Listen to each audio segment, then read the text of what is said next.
माधवपुर नाम के एक छोटे से शहर में पारो अपने पति रोहन के साथ रहती थी। दोनों पति पत्नी काम करते और घर का खर्च चलाते। पारो बाजार में कुलचे छोले बनाकर बेचती थी। एक दिन दो परियां नेहा और इशिता धरती पर घूमने आई हुई थीं। इधर उधर घूमते घूमते उन्हें जोरों से भूख लग गई। वे एक रेस्टोरेंट में दाखिल होती हैं और वहाँ से ढेर सारा खाना खा लेती हैं। जब जाने लगी तो रेस्टोरेंट के मालिक ने पैसे देने को कहा। ओ मैडम, खाने के पैसे कौन देगा? निकालिए पूरा 4000 रुपया। सुनकर वे परियां हंसने लगीं। पैसे? कैसे पैसे? हमें नहीं पता कि तुम कैसे पैसे की बात कर रहे हो। हमारे देश में तो ऐसा कुछ नहीं होता। जहाँ जो दिल में आए ले लेता है। लो जी, ये क्या बात है? कपड़े तो इतने बढ़िया बढ़िया पहन रखे हैं और इनके पास पैसे नहीं हैं। और तो और पता नहीं ये किस देश से आई हैं, जहाँ अपनी मर्जी से कोई कुछ भी ले लेता है। और फिर उस रेस्टोरेंट के मालिक ने दोनों परियों को पकड़कर बंद कर दिया। पारो वहीं पास में ही अपना स्टॉल लगाए हुए थी। वे रेस्टोरेंट के मालिक के पास आती है। क्या बात है भैया, आपने दोनों को क्यों बंद कर रखा है? आपको ऐसा नहीं करना चाहिए।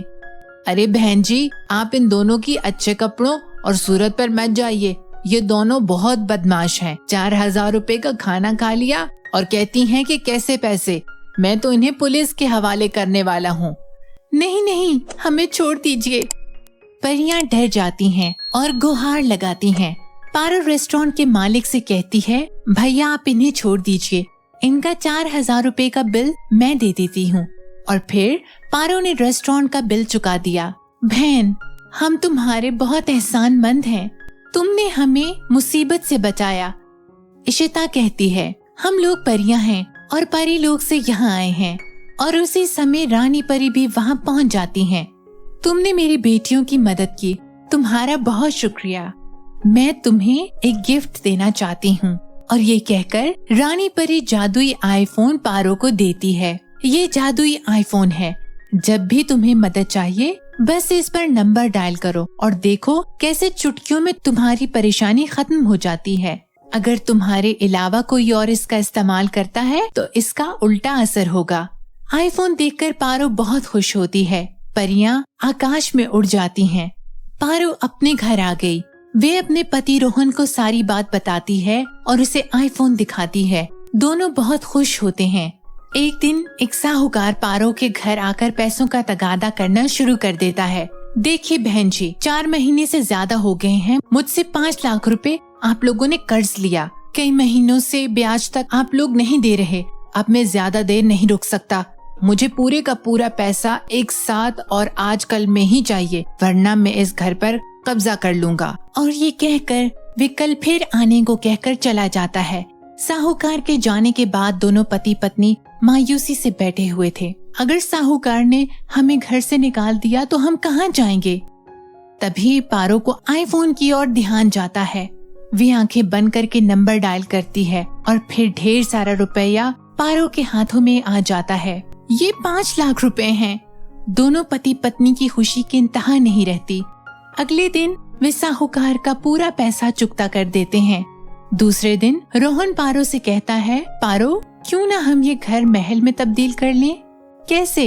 अरे पगली, भूल गई, आईफोन पर फोन लगाओ। और फिर पारो आईफोन से नंबर डायल करती है और वे घर देखते ही देखते महल में तब्दील हो जाता है। पूरे इलाके में ये बात आग की तरह फैल जाती है कि पारो के पास कोई जादुई शक्ति है जिसकी वजह से वे अमीर हो गई है। ये सुनकर एक बदमाश जादूगर वहाँ आ जाता है। मैंने सुना है कि तुम लोगों के पास कोई जादुई शक्ति है। जो भी है सीधी तरह मेरे हवाले कर दो। और वे उन दोनों पति पत्नी को डराने के लिए सांप बिस्तर पर छोड़ देता है। दोनों पति पत्नी बहुत डर जाते हैं, लेकिन जैसे ही वे आईफोन उठाकर डायल करने की कोशिश करते हैं, जादूगर उनके हाथ से आईफोन छीन लेता है। आहा, अब पता चला वे जादू जिसके जरिए इनका नसीब चमका है वे इस आईफोन के अंदर है। और जादूगर आईफोन को डायल करता है। उसके डायल करते ही दोनों सांप जादूगर के शरीर से लिपट जाते हैं। अरे अरे, ये क्या? मेरे साथ तो धोखा हो गया है। कोई मुझे इन सांपों से बचाओ, मुझे छोड़ दो, माफ कर दो, अब मैं यहाँ कभी नहीं आऊंगा। और वे जादूगर उल्टे पांव ही भाग खड़ा होता है। फिर वे दोनों पति पत्नी चैन और सुकून की जिंदगी जीने लगते हैं। नैनीताल के पहाड़ों में एक गांव है बलोती। वहाँ किसी जमाने में गरीब परिवार रहा करता था। उस परिवार में एक माँ और एक बेटी थी। बेटी का नाम अंजना था। एक बार की बात है कि अंजना अपनी एक सहेली कंगना के साथ खेत में काम कर रही थी। अचानक उसे एक सांप नजर आता है और वे कंगना से लिपट जाता है। कंगना अपने हाथ में पौधे काटने वाला औजार लिए हुए थी। वे सांप को मारने की कोशिश करती है, मगर तभी अंजना उसे ऐसा करने से रोक देती है और सांप चुपचाप वहाँ से चला जाता है। रात में अंजना अपने कमरे में सोई हुई थी। अचानक उसे सरसराहट की आवाज आती है। वे चौंक कर उठ जाती है। वे इधर उधर देखती है। तभी एक सांप घर के बाहर निकल रहा था। अंजना सांप के पीछे पीछे घर से बाहर निकलती है। अचानक उसने देखा वे सांप एक सुंदर कन्या में बदल गया। डरो मत, मैं तुम्हें डसने वाली नहीं हूँ। तुमने मुझे जिंदगी दी, इसलिए तुम्हारा बहुत शुक्रिया। बदले में मैं तुम्हें जादुई नागमणि दे रही हूँ। इस नागमणि को बहुत संभाल कर रखना। इसकी मदद से जो तुम चाहोगी वे तुम्हें मिल जाएगा। ये कहकर सांप कन्या नागमणि अंजना को दे देती है और वहाँ से गायब हो जाती है। नागमणि लेकर अंजना अपने घर आती है और अगले दिन उसका राज अपनी माँ को बताती है। उसकी माँ बहुत डर जाती है। बेटी, ये जादुई नागमणि है, इससे हमारा भला नहीं हो सकता बल्कि नुकसान ही होगा। बेटी, मैं तो कहती हूँ कि तू भी अभी इसे कहीं जमीन में दफना दे। कहीं ऐसा न हो कि हम किसी मुसीबत में फंस जाएं। माँ, तुम बिना वजह परेशान हो रही हो। देखो, मैं तुम्हें इस नागमणि के चमत्कार दिखाती हूँ। और ये कहकर अंजना नागमणि से ढेरों सारा सोने के जेवर मंगाती है। अगले ही पल ढेर सारे सोने के जेवर आ जाते हैं, जिन्हें देखकर अंजना की माँ की आंखें फटी की फटी रह जाती हैं। अरे वाह, ये तो वाकई में जादुई नागमणि है। अब तो हमारी गरीबी के दिन खत्म हो जाएंगे। लेकिन बेटी, इस नागमणि के बारे में किसी को पता चल गया तो अनर्थ हो जाएगा। अच्छा होगा कि हम ये गांव ही छोड़ देते हैं और किसी और जगह चले जाते हैं। माँ, तुम मत डरो, ये गांव हमारे पुरखों का है। हम यहाँ से कहीं नहीं जाएंगे, बल्कि इस नागमणि की मदद से हम बहुत अमीर और ताकतवर होकर रहेंगे। बेटी की बातें सुनकर अंजना की माँ के अंदर भी हौसला आ जाता है। थोड़े ही दिनों में अंजना का बहुत ही बड़ा घर बन जाता है। सब उनकी अमीरी का राज जानने के लिए परेशान थे। अरे, ऐसा क्या खजाना माँ बेटी के हाथ लग गया कि रातों रात ये हम सबसे अमीर हो गए। पड़ोस के लोग खुसर फुसर कर रहे थे। मुझे तो लगता है कि जमीन में गड़ा हुआ खजाना इनके हाथ लग गया है, वरना इनकी इतनी औकात कहाँ। खजाना छोड़ो, मुझे तो जादू टोना लगता है। देखना, एक न एक दिन सच्चाई का पता चल ही जाएगा। दोनों माँ बेटी की अमीरी के किस्से जादूगरनी बहनों तक भी पहुँच गए। बहना, हमारा अगला टारगेट ये दो माँ बेटी हैं। इनके हाथ जरूर कोई जादुई चीज लगी है, जिसकी मदद से ये माला माल हो रही हैं। अगर वे जादू हमारे हाथ लग जाए तो हमारे भी वारे न्यारे हो जाएंगे। हाथ कंगन को आरसी क्या और पढ़े लिखे को फारसी क्या। मतलब बहना, हमारा जादुई आईना किस दिन काम आएगा। देख लो राज क्या है, दिखाओ राज क्या है। और वे दोनों अपने जादुई आईने में देखती हैं अंजना को नागमणि के साथ। ये हुई ना बात, ये जादुई नागमणि है। ऐसी नागमणि करोड़ों में एक है। बहना, अगर ये हमारे हाथ लग जाए तो हम सबसे ताकतवर हो जाएंगे। अगले दिन दोनों जादूगर बहनें अंजना के घर पहुंच जाती हैं। हम जानते हैं कि वे कौन सा जादू है जिसकी मदद से तुम लोगों ने इतना पैसा बनाया। अंजना, अगर तुम अपनी और अपनी माँ की भलाई चाहती हो तो चुपचाप वे नागमणि हमारे हवाले कर दो। कौन सी नागमणि? यहाँ कोई नागमणि नहीं है, चले जाओ यहाँ से। अंजना सख्ती से कहती है, हम इस नागमणि की बात कर रहे हैं। और ये कहकर जादूगरनियाँ अंजना को जादुई आईने में नागमणि दिखाती हैं। मैं तुम्हें वे नागमणि हरगिज नहीं दूंगी। अंजना जोर से चिल्लाती है और दौड़ने लग जाती है। वे नागमणि को हाथ में लेकर चिल्लाती है, ऐ नागमणि, इन दोनों बहनों को सबक सिखा दे। अगले ही पल वहाँ सर्प कन्या आ जाती है और दोनों जादूगरनी बहनों को अपने इर्द गिर्द लपेट लेती है। अरे मुझे बचाओ, मुझे बचाओ। अंजना, मुझे इस सांप से बचा लो बेटा। सांप।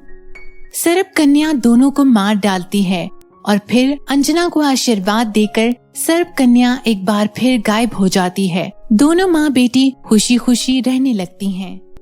बहुत समय पहले की बात है। 4 परियां परीलोक में साथ साथ रहा करती थीं।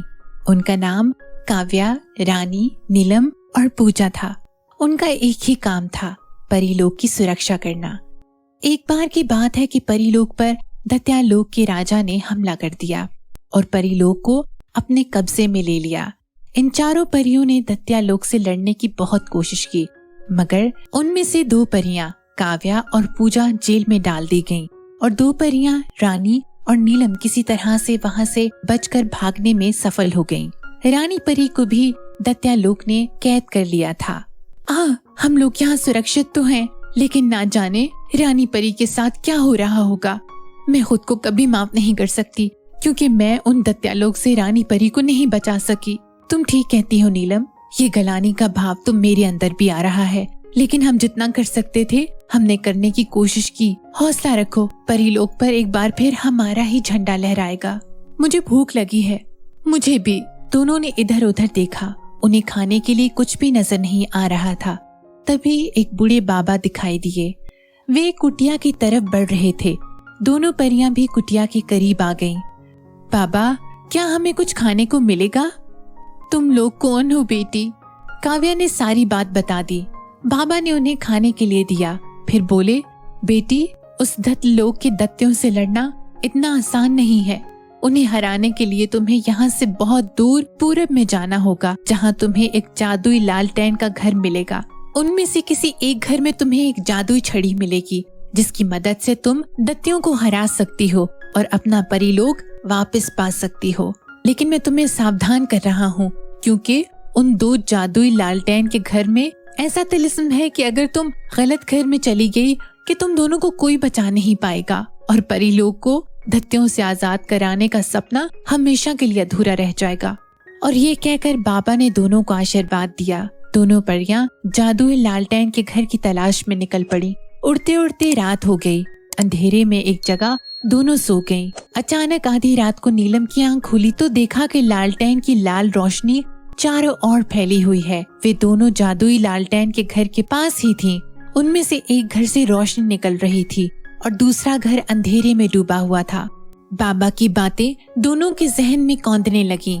वे असमंजस में पड़ गई। किस घर में वे जाएं, उन्हें समझ नहीं आ रही थी।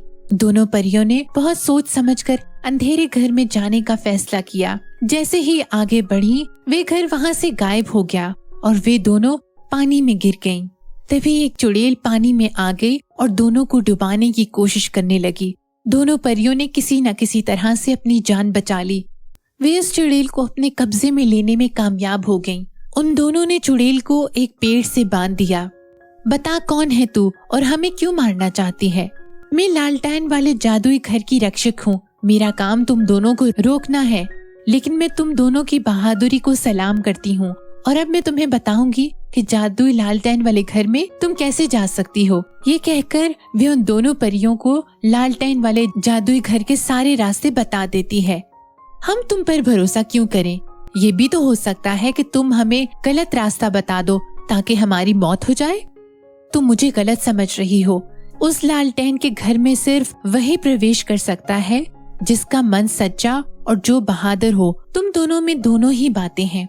तुम चाहो तो मेरी बात मान लो या ना मानो, लेकिन मैं कभी झूठ नहीं बोलती। ये कहकर वो चुड़ैल वहाँ से गायब हो गई। दोनों परियां उड़ते उड़ते लालटेन वाले बहुत बड़े जादुई घर के करीब पहुँच गईं। तभी उनमें से एक घर से आवाज आई, परियों, जादुई लालटेन वाले घर में तुम दोनों का बहुत बहुत स्वागत है। आओ अंदर आ जाओ। दोनों परियां जानती थी कि ये जादुई लालटेन वाले घर का तिलिस्म है जो उन्हें बहका रहा है। वे दोनों उस दरवाजे से अंदर दाखिल हो गईं जो चुप था। अंदर बहुत सारे कमरे थे और एक बड़े से कमरे में एक रोशनी जगमग कर रही थी। उन्हें जादुई छड़ी मिल गई। जादुई छड़ी हाथ में लेते ही एक रोशनी चारों ओर फैल गई। बहुत सारे सैनिक हाथ में तलवार लिए खड़े थे।